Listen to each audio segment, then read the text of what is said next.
Welcome into the best in paranormal podcasting. This is Darkness Radio. I'm your host, Tim Dennis. Got a great show today, folks. We're going to talk a little unusual, off the beaten path beasts today. Beasts and monsters. We're going to talk beasts beyond belief. In fact, that's the name of the book. Beasts Beyond Belief, Werewolves, Flying Cats, and Accidental Apes. It's an unusual name of the book. The book is by Michael D. Winkle, who is our guest today. And actually, is it Sneaky Werewolves, Flying Cats, and Accidental Apes? Is that the name of the book there, Michael? That was my suggestion for the whole title, but he said they might not understand that part.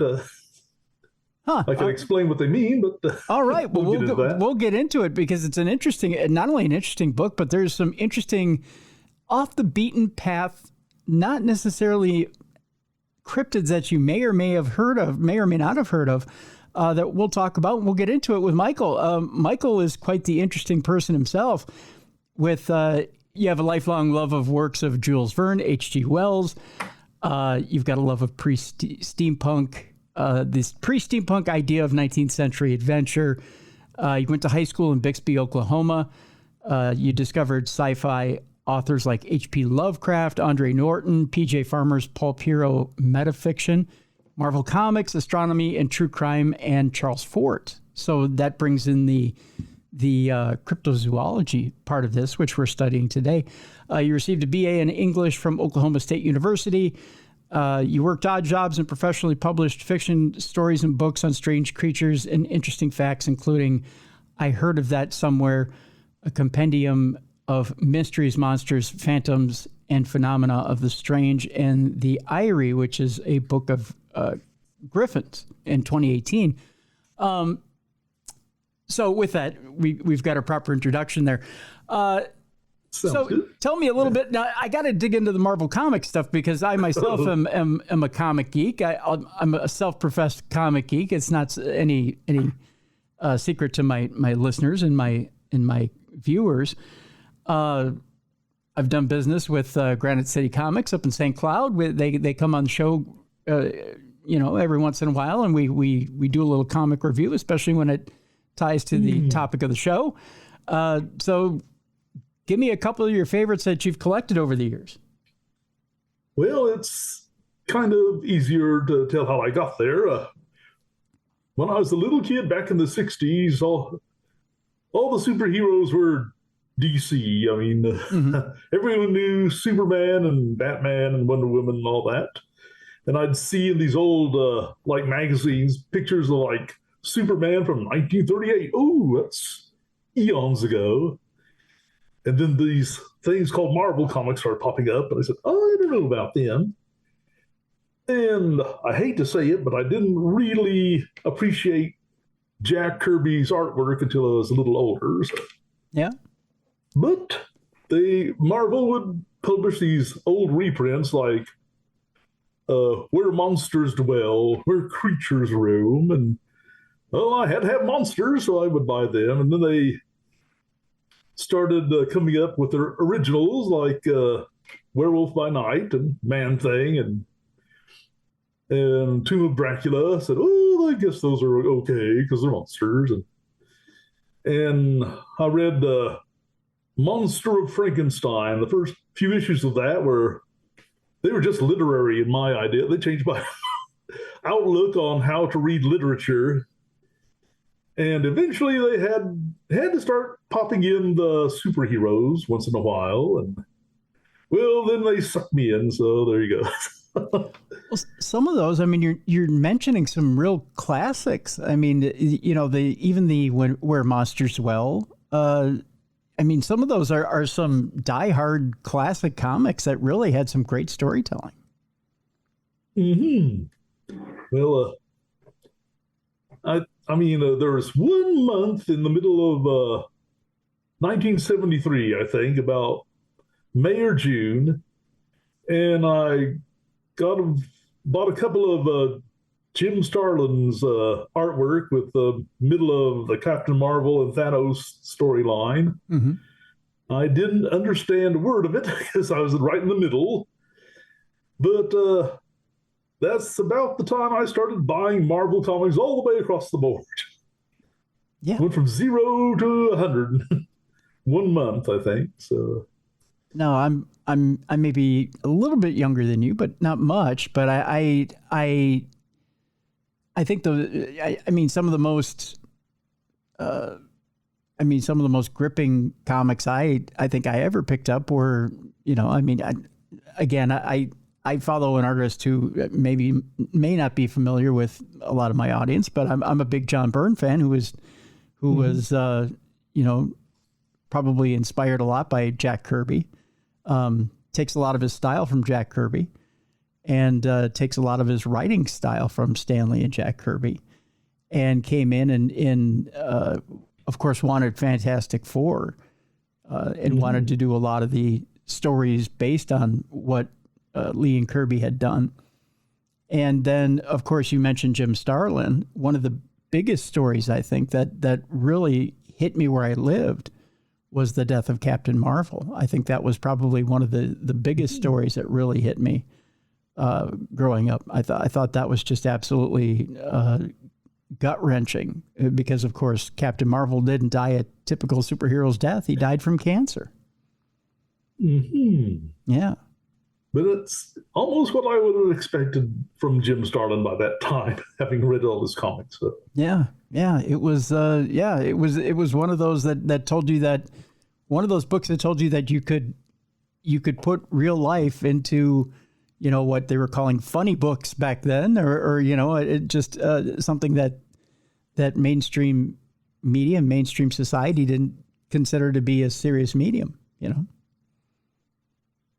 Mm-hmm. So it was kind of a cool way to grow up and be able to take these fantastic stories and be able to digest them and be able to say, anything's possible, which would bring us to our current topic here, Michael, which would be these stories that you've compiled and put into Beast Beyond Belief, and which is a wonderful book that you've put together, which these stories that you put together, let's face it, some of these stories are a little, for lack of a better term, fantastical, but then you yourself have even put into the book that you've kind of, what's a good way of putting it?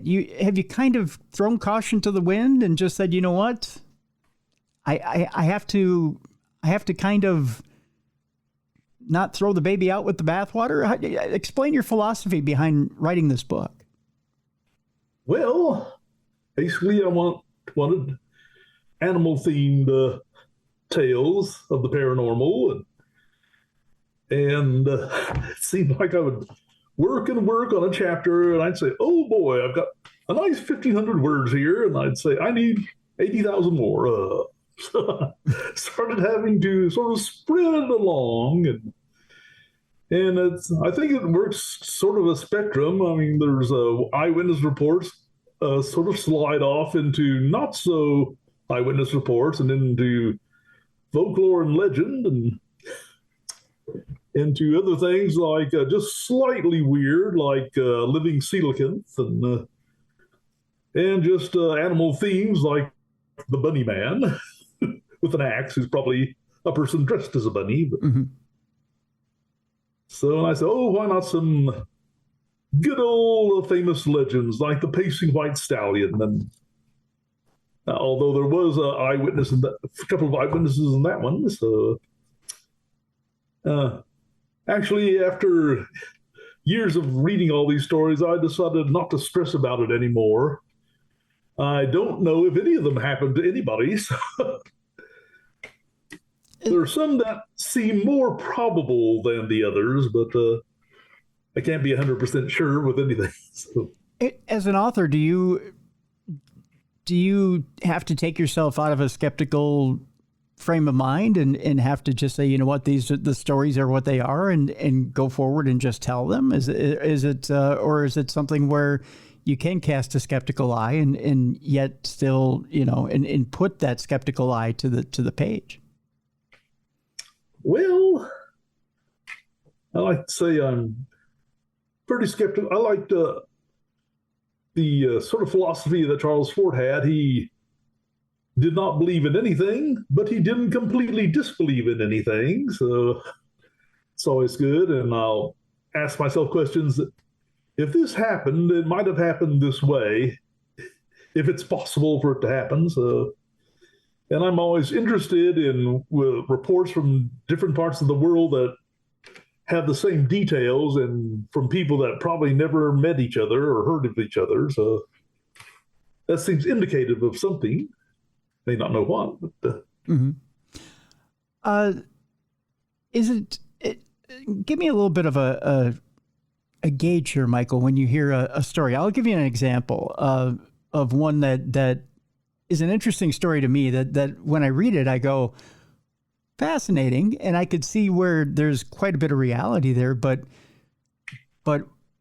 you know, where does it hit me where I live as far as supernatural? And that's the first story in the book, and is it Aharone's hamsters, the golden hamsters? Tell us a little bit about those hamsters and what the basis is for those hamsters, and tell us what the supernatural element is behind them, and what is it that hits you where you live about it?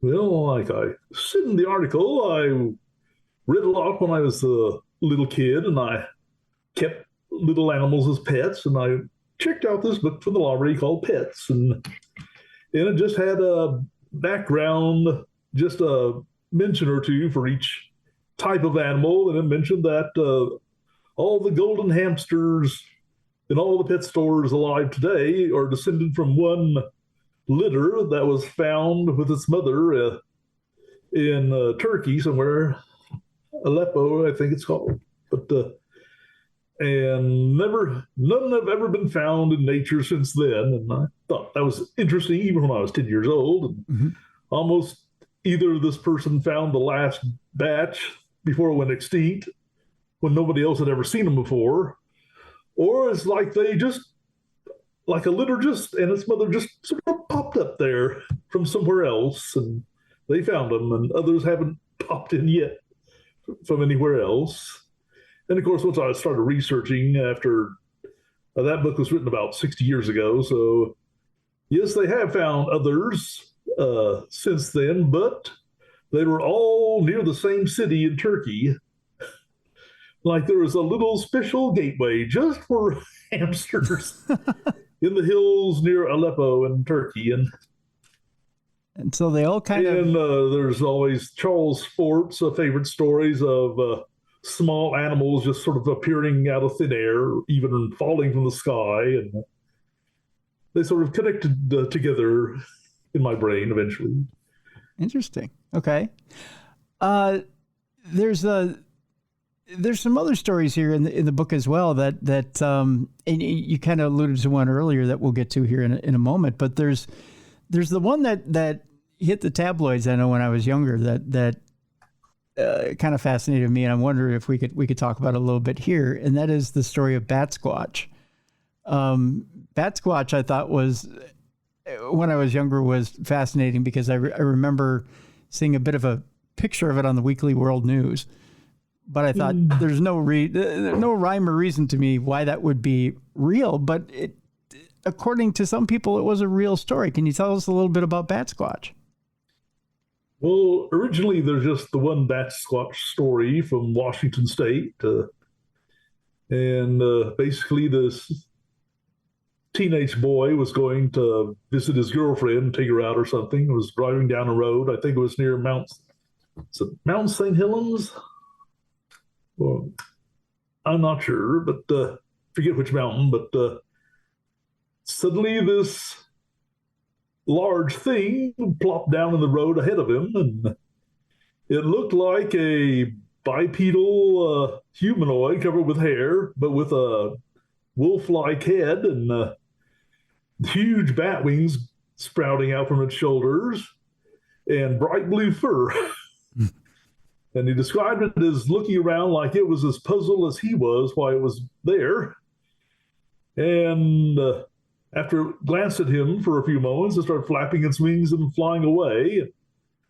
And the boy immediately drove back home and got his father and uncle to come out with guns, but of course it was gone by then. and people in the area reported hearing strange calls from the mountainside at night. But that was basically the main story. And there used to be a magazine called the Info Journal, which was the International Fortean Organization. And one of their founders went out to re-interview the boy about a year or two later, and she looked into the credits of the newspaper person who put it in the local newspaper, and he seemed to be a hard worker and all that, and people said, "Oh, that boy never lies. He doesn't listen to rock and roll or play Dungeons and Dragons or any of that satanic stuff." So. Which I suppose is important for your character, at least at that point, guess. Right? Yeah. And so those, the original newspaper story, which popped up in a few magazines, and this later review are pretty much the whole saga. But once I got the internet a few years after it, there would be these stories like a Rodin-size batsquatch carried off an oil tanker truck and ate it or something. And I said, I'm not quite convinced with those. So. Yeah, it seems like the legend grows, right? And I like it when the witnesses will respond to some people's critiques. Like in the second interview he had, writer John Keel was convinced it wasn't as large as he thought it was, and his second interview with this woman from Info, she mentioned that, and he got a little angry because there were a lot of landmarks along this dirt road, and it was it landed by a tree that he used as a landmark all the time, and he knew it was exactly 9 feet tall because of where some of the branches jutted out. So. Well, yeah. I mean, if you've got a landmark and you know, or a benchmark, and you know exactly how tall the thing is, I mean, why try and argue with it, right? And one of the newspaper tried to make it sound like it was a slightly bluish gray, nothing wild, but he said it was a quite bright light blue, sky blue. It's fur. So. Huh.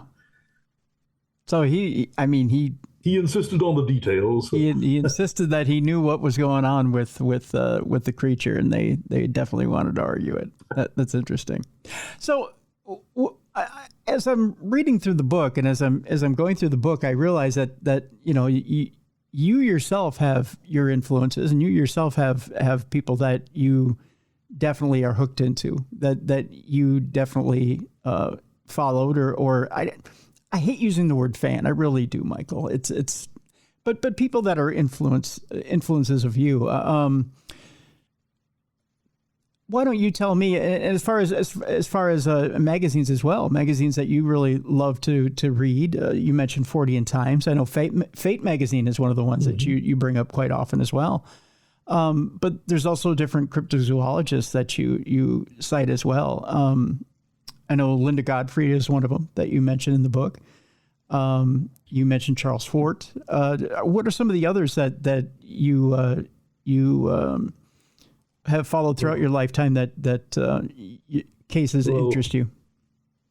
I'd read them when I could find them, but it wasn't really, the gates didn't really open until I got to the Oklahoma State University Library with 2 million volumes.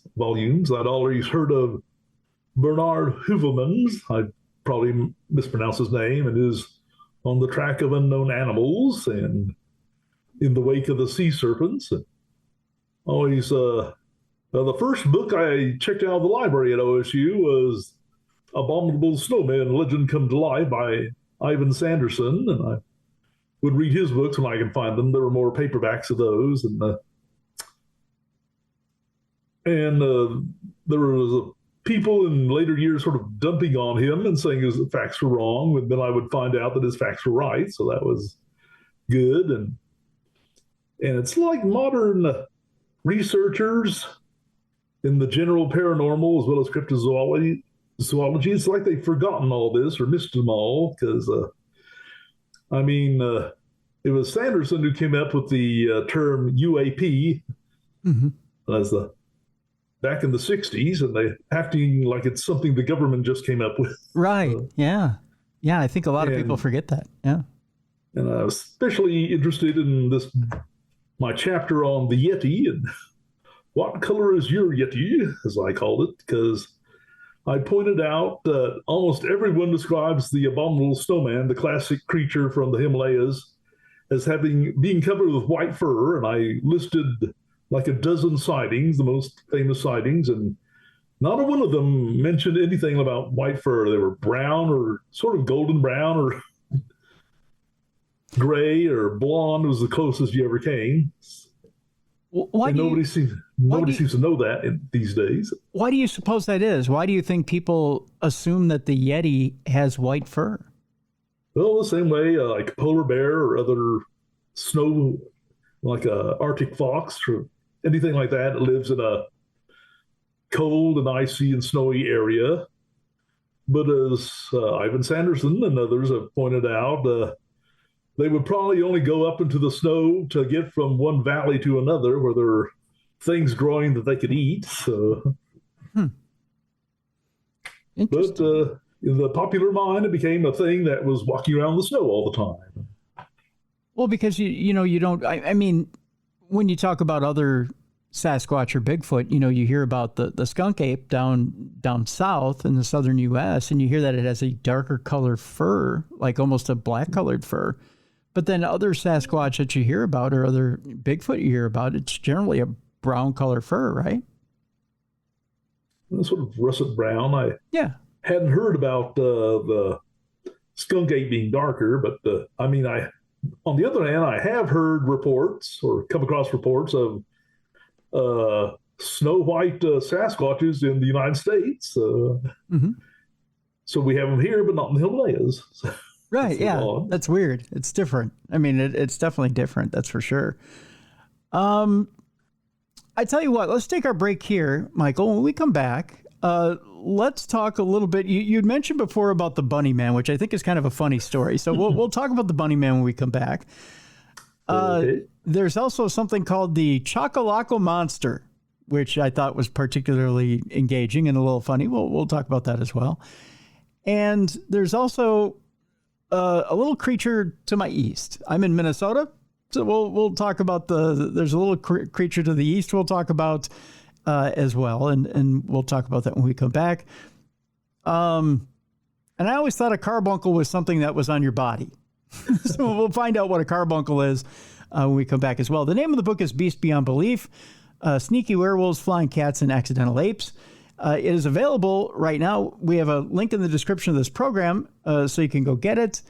And when we come back, we'll talk with our guest, Michael Dane Winkle, about these different unusual cryptids. And we'll also talk about some that are not so unusual, that are just possible everyday creatures. And the difference between why they're just everyday creatures that we mistake for cryptids and why we mistake. I think that will be something we'll talk about with Michael as well. Why do we mistake some of these everyday creatures for something unusual? And why do we make that mistake? We'll talk with Michael and ask him that question when we come back. That much more. Beast Beyond Belief right here on the best in paranormal podcasting. This is Darkness Radio.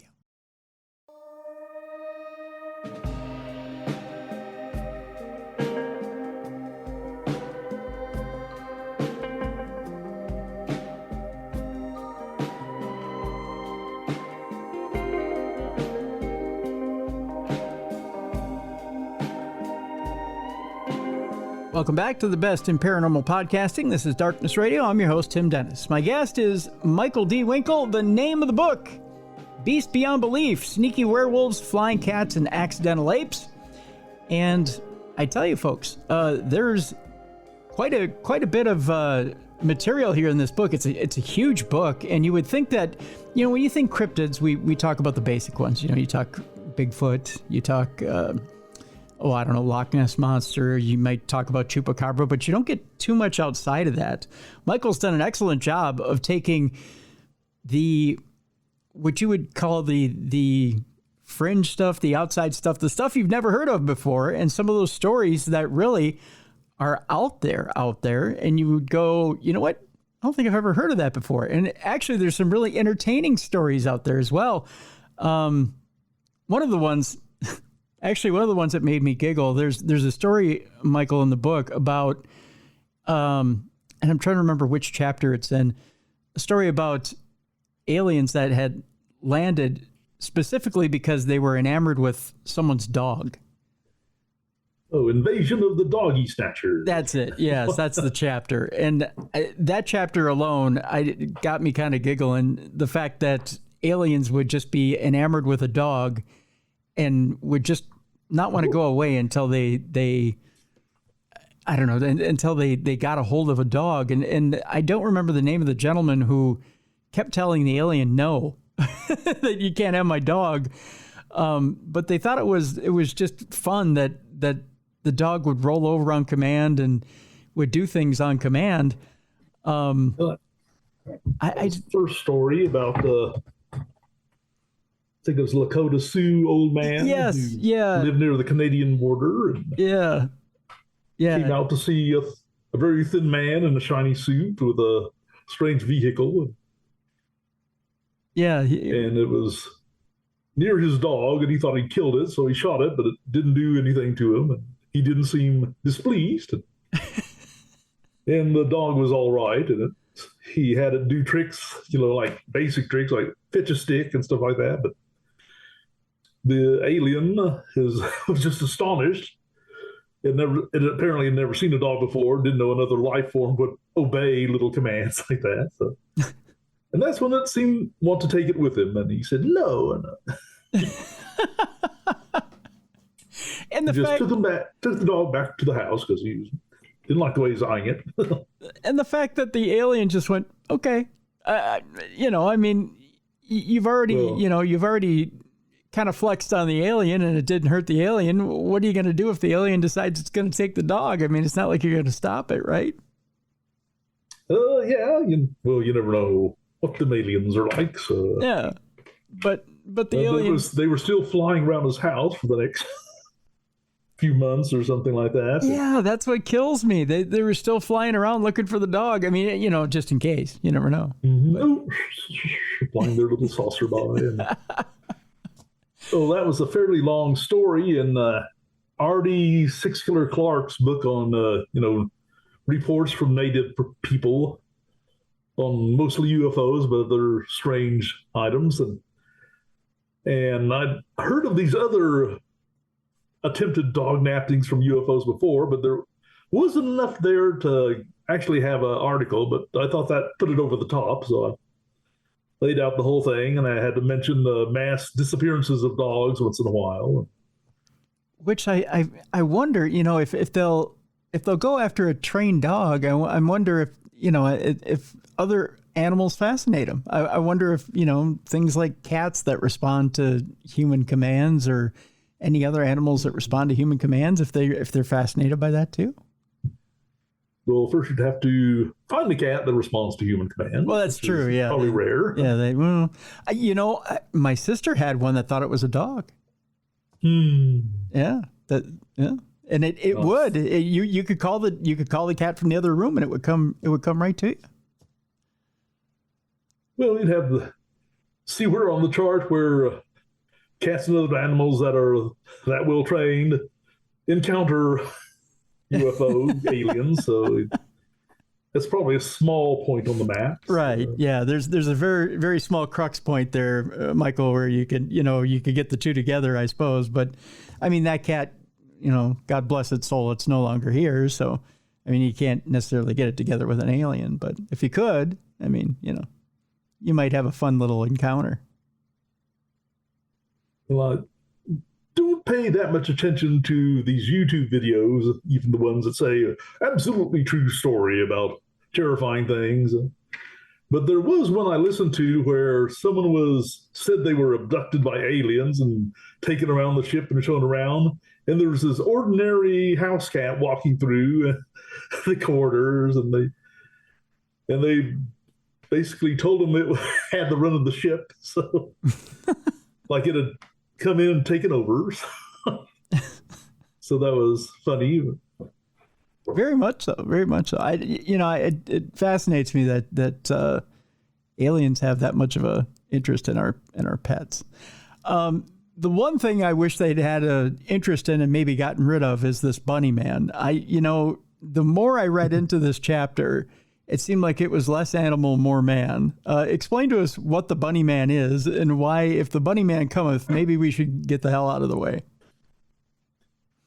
Well, there are always, apparently there are rumors around this one railroad bridge in Maryland, very near Washington, D.C., which is why it was called the Bunny Man of Washington. And the rumor was that it came around and chopped on people who were parking there with their day to come up and chop on their cars or drag off kids and hang them from the railroad trestle and all sorts of things like that you find in pretty much every urban legend. But there was this folklorist. I stole a lot from this folklorist article who wanted to hunt it down and read about, had some help from the library, reading almost every murder report in the area since the turn of the century, the last century, and found nothing that really matched,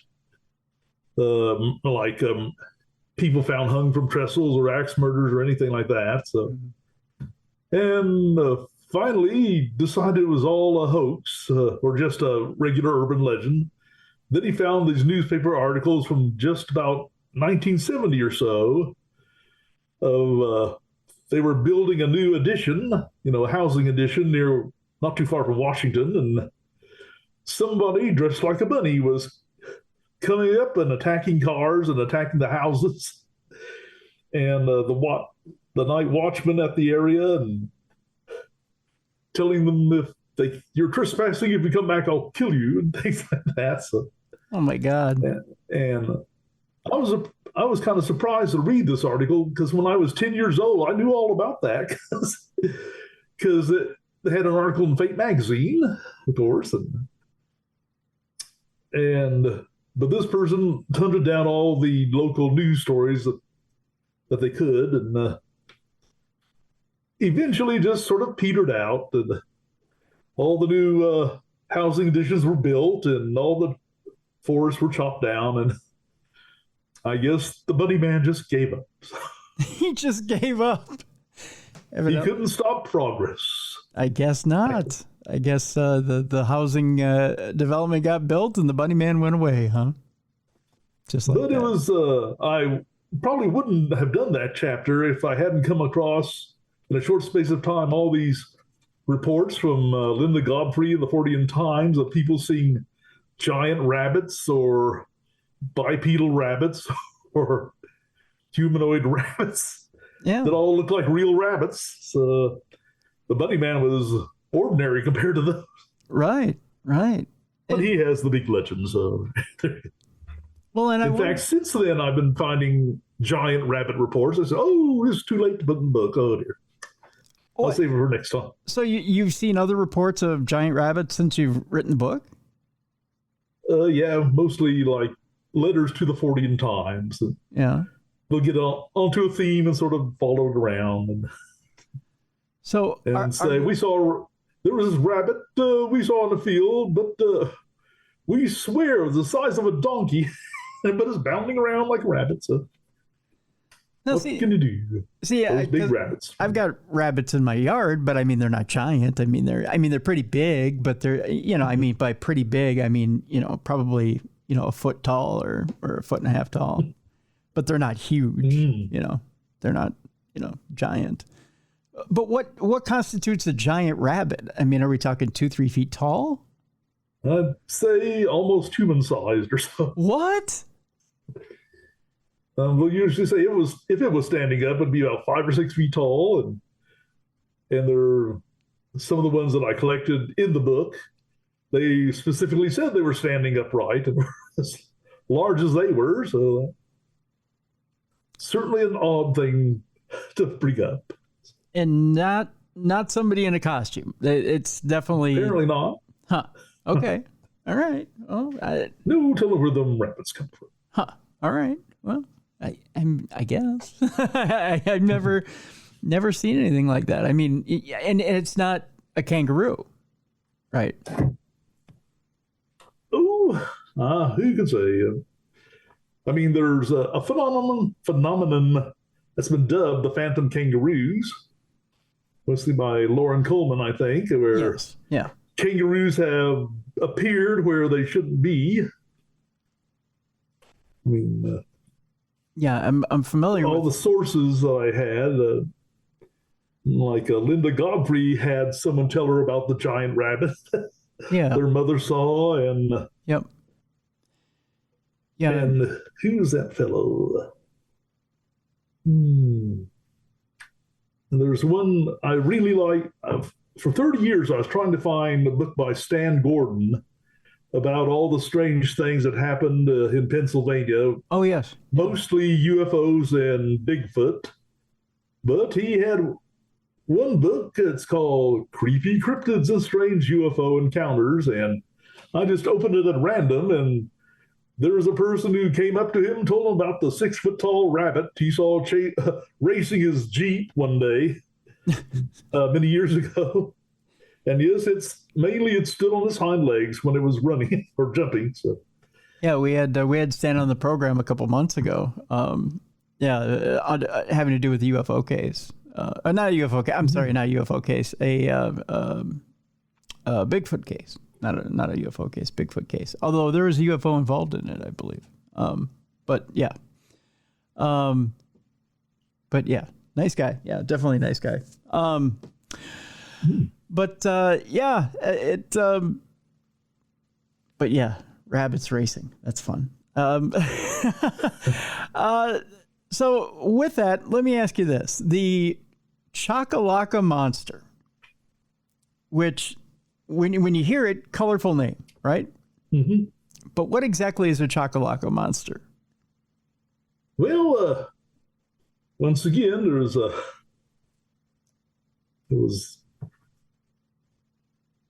name is Jim Clark and Lauren Coleman. They wrote a book together about strange creatures being seen, and just as there's just a list of these strange things been reported all over, and they talked about the Choccolocco monster from Alabama, and it was supposed to be a huge hulking hairy thing with a buffalo-like head that was seen a few times. And there was just like one paragraph in their book, and I said, I always wanted to learn more about that, but I finally learned more when I found the newspaper clipping that revealed it all to be a hoax. No. This person 30 years later said, there's no internet or computer games back then. You had to make up your own stuff to do on Saturday night. And I borrowed my parents' car, and drive around, and I looked in the back, and there's that dry cow head with horns that I found a few weeks ago. And I said, what could I do with that? And he found an old, bearskin coat or something like that. And he'd go out, and when the car was coming down the country road, he'd jump out and hold the skull up like this and walk around the hairy coat or hairy blanket, and the people would see this horrible monster coming toward them. So, oh no! See that, and that went on. He got a couple of friends to help him, and they were all going to take turns being the monster. And one night they jumped out in front of a car with the skull and everything, and the rifle fire started coming out of the pickup. And they all had to run through the woods and kept going until they crashed into a fence. And that was the last appearance of the Choccolocco monster. Oh, my God. And the funny part is that was all revealed in this newspaper article. But if you went back to Coleman and Clark's book, they quoted these people who said they were in a truck and they shot at it. And they said it made out this loud cry that sounded almost human. There's a reason for that, I guess. Of course it was almost human. See, but that was close enough to a strange animal. Yeah. I had to start spreading out because, like I said, I'd researched this one story, and I said that would take weeks because I'd try to hunt down every source ever written if I could find it. Mm-hmm. And I'd write this nice, lovely article. Oh, here's a nice chapter for my book. And that's 2,000 words. I still need 68,000 more. So I basically had to go out beyond Bigfoot and phantom panthers and Mothman, find anything I could to write an article on to fill this up. Well, that's all right. It's kind of what happened for my first book, too. I'd run out, I look over mysteries of history like the Roanoke Colony and Jack the Ripper and Amelia Earhart, and look at it. Let's see, how much do I need? 60,000 words sounds good. And that's 5,000. Oh, dear. I got to find more mysteries. Well, you get into a theme here about things that may be a cryptid but aren't, or maybe a misunderstanding of a cryptid but aren't. The carbuncle, I think, qualifies as one of those, correct? I suppose it's basically a series of legends and creatures from a surprisingly large amount of the world have the one theme. They're supposed to have some sort of jewel in its head that has magical powers or is very valuable or something like that. And ranges from frogs and dragons and to the black dog and giant snakes and all sorts of things. And they're usually all using the word carbuncle for some reason. Mm-hmm. I always thought a carbuncle was something you got on your foot. I think it's like some sort of sore or something that grows on your back or your neck or your foot or something. Yeah, something like that. Yeah. I didn't know that it was a jewel, but see, I learned something by reading your book, Michael. That's for sure. And then one of my favorite stories, again, I'm going to go back to rabbits here, is Flabbit the Flying Rabbit. That was a pretty good one. That was probably the longest to come to fruition. From when I was like 10 years old reading the Sunday paper, they had this.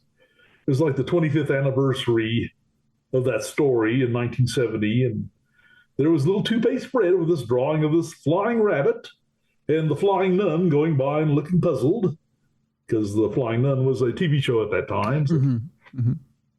And that was all I knew about. I cut it out of the paper, put in a little folder for years and years. And I think it wasn't until the 80s that I started going to the downtown library here in Tulsa and going to the big library and looking up old microfilm. And behold, there were actual stories about people seeing a flying rabbit in Tulsa back then. So I just had to scrape that all together and try to make a story out of it. So that's for sure.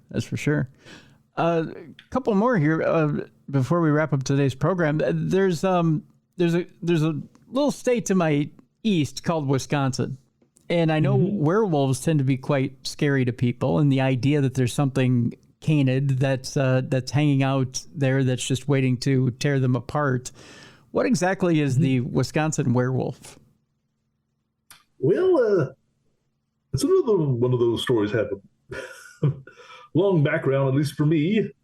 About 1994, I started writing a werewolf novel, and I like to sprinkle supposedly true cases into my stories, which is something Manly Wade Willman did a lot, and he did well. So I started looking for real werewolf stories or things like that, and I almost got a 0 on that. Aside from a recent thing called the Bray Road Beast. Yes. There was an old lady in Texas in 1960 who said a bipedal wolf was scratching on her screen window.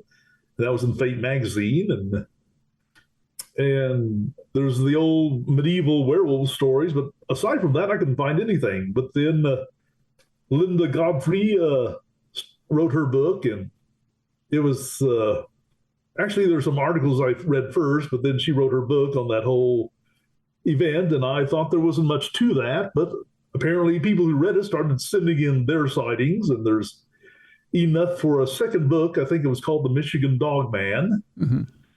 And her first book had a little picture of Wisconsin near Delavan, where it was all happening. It had little black dots, just a few of them for the witnesses. And the second book had more black dots in Wisconsin from other sightings, and black dots in Michigan for the dogman there. About the third book, she had most of the United States with reports from Georgia, New York, and Pennsylvania, and a lot more in the north central area, because it could have been that people were saying, "Oh, here's someone who's heard of this stuff, and I've seen one, so I'll send in my story." Or they could just be jumping on the werewolf bandwagon. I'm not sure. But when I first read the first couple of books, I was pretty skeptical, and thought, no, maybe they missaw a bear or Bigfoot or something like that. And but I think it was near the end of the second book. It was a report from a Cherokee hunter who was in Georgia, just hunting deer, and he was mainly in this thick forest with one long dirt road splitting it in half. And he would go across the road back and forth while looking for deer and stuff. But there was something a couple of hundred yards down the road that was going back and forth also, and seemed to be more interested in him than any deer. And he described what it looked like a bipedal, huge wolf creature, and he described the smell and its glowing eyes and all sorts of things very, very thoroughly. I guess if he was a Cherokee tracker and hunter, I guess he could do it. And there's something about that one that just made a paradigm shift in my head, and said, maybe there are these creatures running out there. I'd love it if there were, but I'd never really seen evidence before. And of course, it's just been increasing since then, the number of reports. Right. Yeah, and in fact, our friends at Hellbent Holler, I think, ran into, if it wasn't Sasquatch, I think it definitely was one of those creatures. It was definitely a dogman creature in the area that they were in, North Carolina, that they were in their most recent film in the Uwharrie Mountains, that they were in. Yeah, I think Linda Godfrey was onto something when she blew that phenomena wide open and kind of not introduced, but reintroduced it to people and said, hey, you know what? I think we should take a look at this again. And there's this beast of Bray Road here, and it may not be Bigfoot. It may be something entirely different. I've heard that at first, and maybe it's still true, that a lot of Bigfoot hunters tried really hard to make a dogman report sound like it was Bigfoot, and tried to correct the witnesses. Mm-hmm. No, it didn't really have a face like that.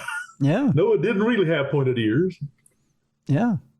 And so it's, I know Jay Bachochin now is doing a lot of the work that in that area in Delavan that Linda Godfrey was doing. And he's done a lot of different films on YouTube, and in fact he has a new one I think that just came out that's on YouTube now. So yeah, a lot of work still coming out of that area, out of the that area of Wisconsin. So yeah. There was something I noted from that old Bigfoot hunter John Green long before the Bray Road Beast story came out back in the 70s. I read one of his books, and he was complaining about those newspapers always trying to spice up stories with these fake details. And he mentioned one account of this young man, I think it was in Georgia too, that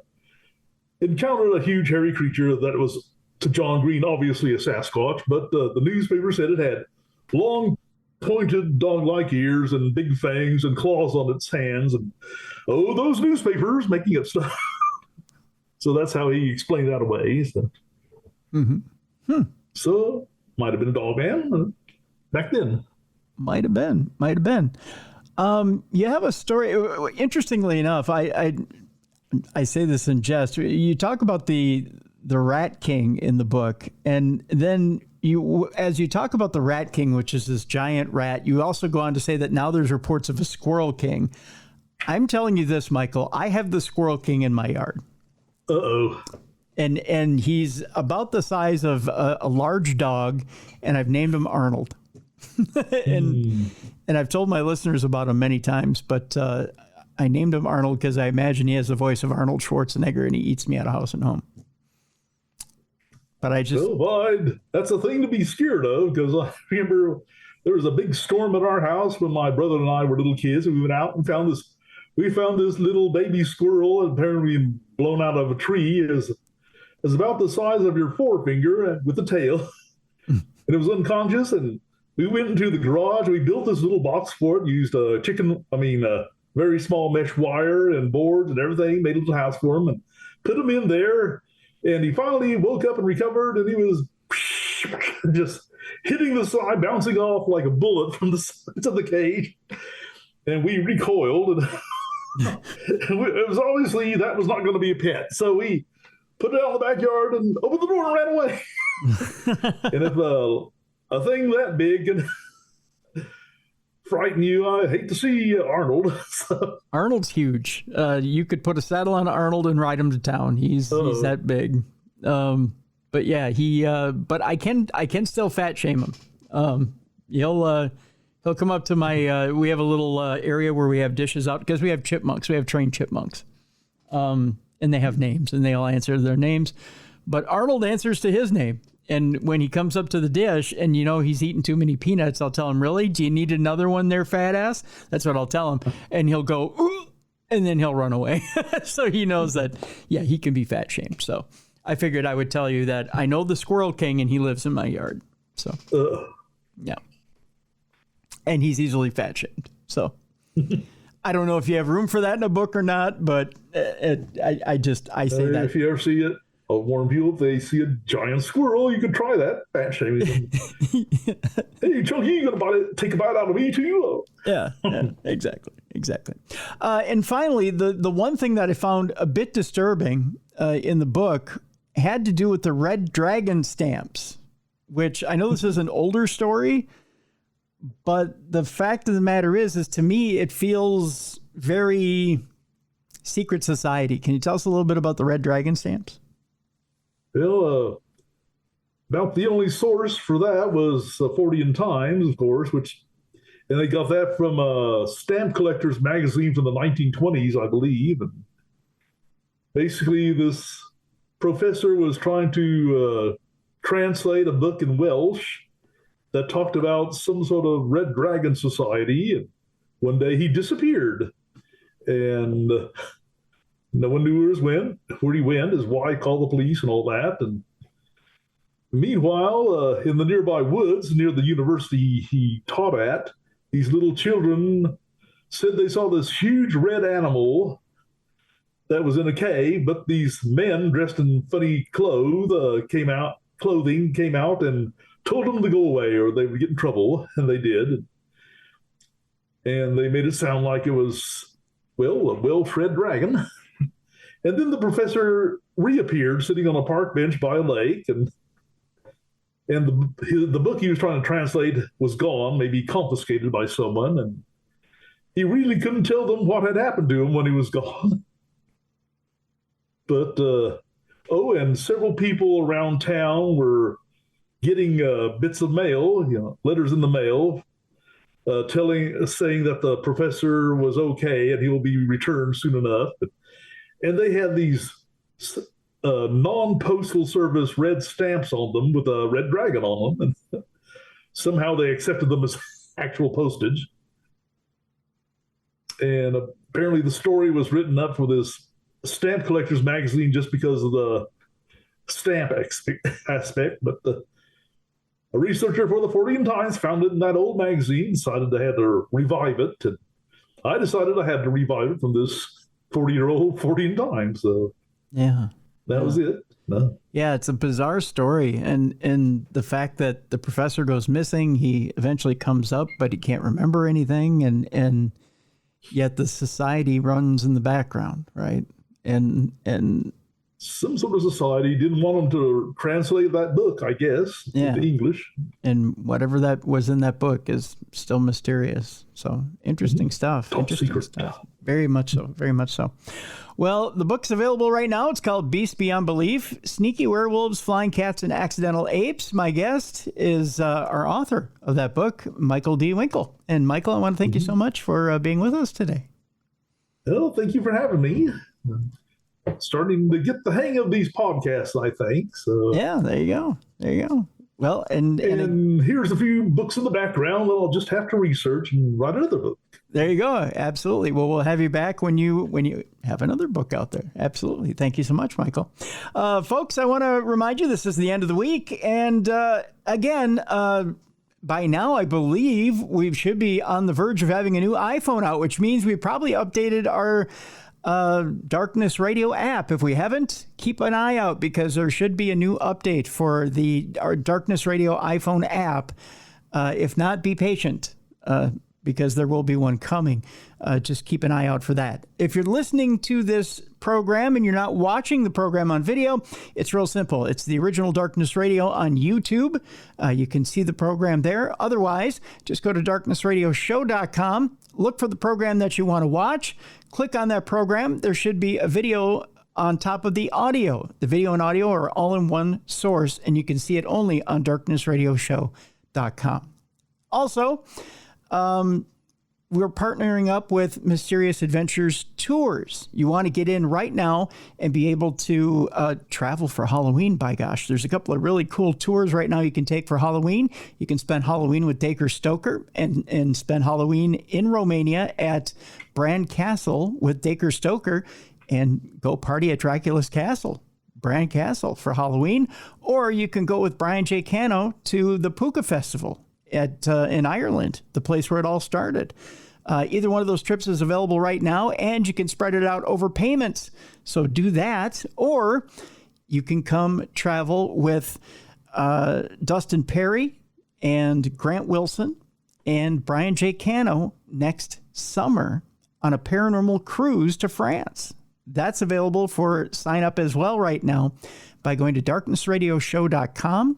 Click on the events page, and there's a link that'll take you to Mysterious Adventures Tours to sign up for all three of those trips. So do that right now. All right, we're on the weekend, folks. We're coming up to the weekend, and I just want to remind you that I know it's a beautiful weekend out there. It's fall. There's some Renaissance festivals out there and some other great stuff going out there, apple orchards, things like that, and you want to get out and enjoy. Please be a light in someone's darkness this weekend. Take someone out with you that is maybe disabled or elderly, someone that maybe isn't as mobile. Again, be a light in someone's darkness. Take someone with you that can't necessarily get out on their own. Again, a message from your friends here at Darkness Radio. For Mally Fox, for Jessica Freeberg, for Travis Thorpe, for Beer City Bruiser, I'm Tim Dennis. Thank you so much for continuing to watch and listen to the best in paranormal podcasting. You've been tuned into Darkness Radio.